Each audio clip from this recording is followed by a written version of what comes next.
Hi folks, today we're at a Swiss Chalet out in the beautiful mountain country here in Montana near Great Falls.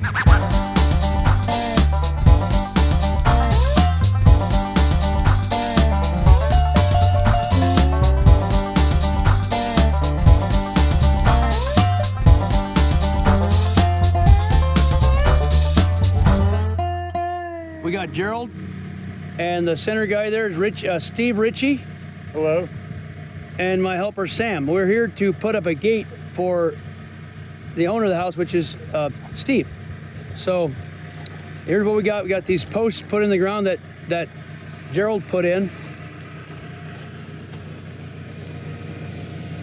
You can see the steel posts there, and some 3-foot concrete piers, and some really nice metal posts coming up. So we got this machine over here, and we're going to show you the tools. So we got this Genie forklift to lift the logs. This long log is the top log over the gate, and these two ones that got the flat cuts will slide vertically into the posts. The 12-inch flat cuts will go into the posts. And let's have a look at our toys here. Boy toys. We have a drill, some lag screws, our laser level, the chainsaws, sanders, impact drill.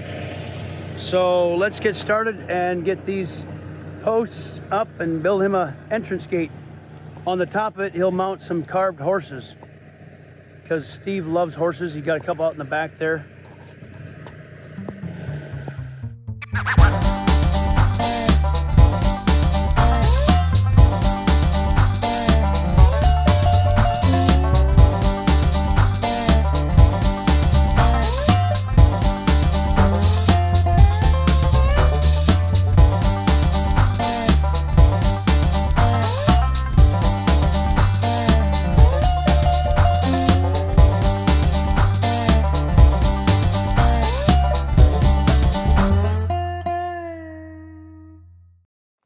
It was a day's work.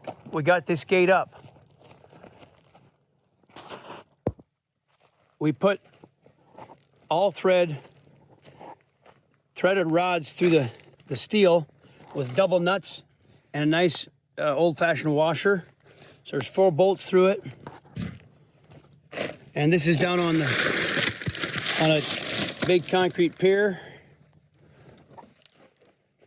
And then over the top, we put a painted 1/4-inch by 6-inch strap over the top.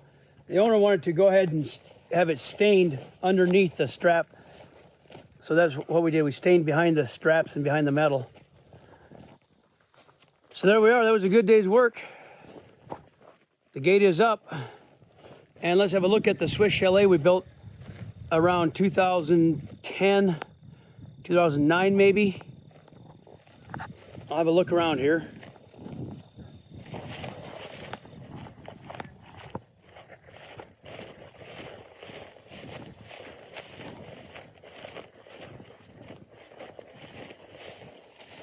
And my helper Sam here. What do you think? It was a good day's work on the gate, huh? I couldn't have done it without Sam.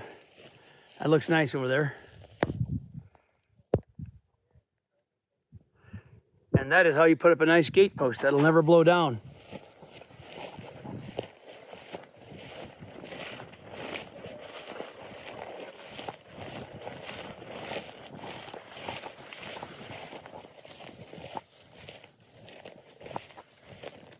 This is pretty much the way the Swiss Chalet is shown on our website.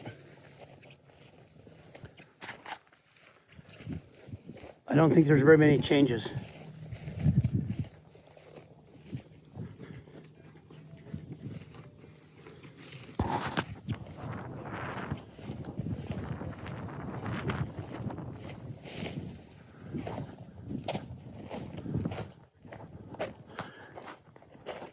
Now, Steve Ritchie wants me to get a good view off the porch so my viewers can see what he has to look at every day. There's some cool Montana stone. That's a common feature in Montana, to have slabs of rock, stone for patios and steps. There's a wood porch we put down for him, the railing. Now let's scan this view. That's looking south, maybe an hour north of Great Falls, Montana. Great Falls is down in that direction. And let me zoom in a little bit. He looks at that lake every day and those mountains. There's just a little bit of September haze here, but it's a pretty nice day. One more look at the gate. His friend Gerald is starting to stain it. If you have a Meadowlark Log home or not, we can provide you gates like that. This is Steve Ritchie's interior Swiss Chalet. Let's listen in as he gives a tour of his military museum in this house. And okay, so here we go. You see this painting right here. There it is in the book, and there's a photograph. Okay, I took this photograph standing right where those guys are. You see the two cannons? They're the two cannons.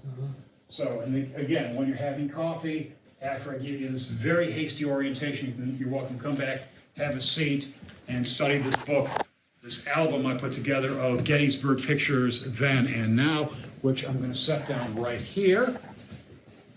Okay, I forgot one thing to mention downstairs. I'm sorry, I got excited.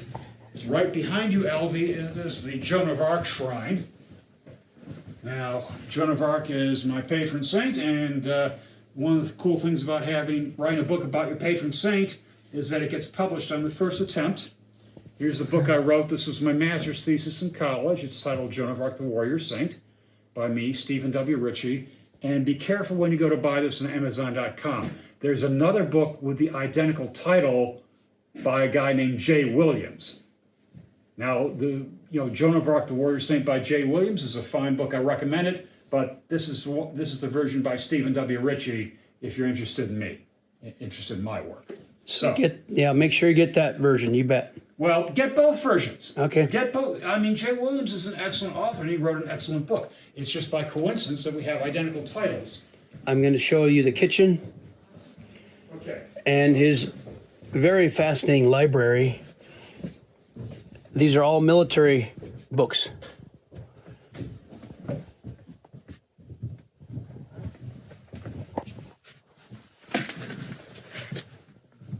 He's got tanks and replica of wars everywhere in the house.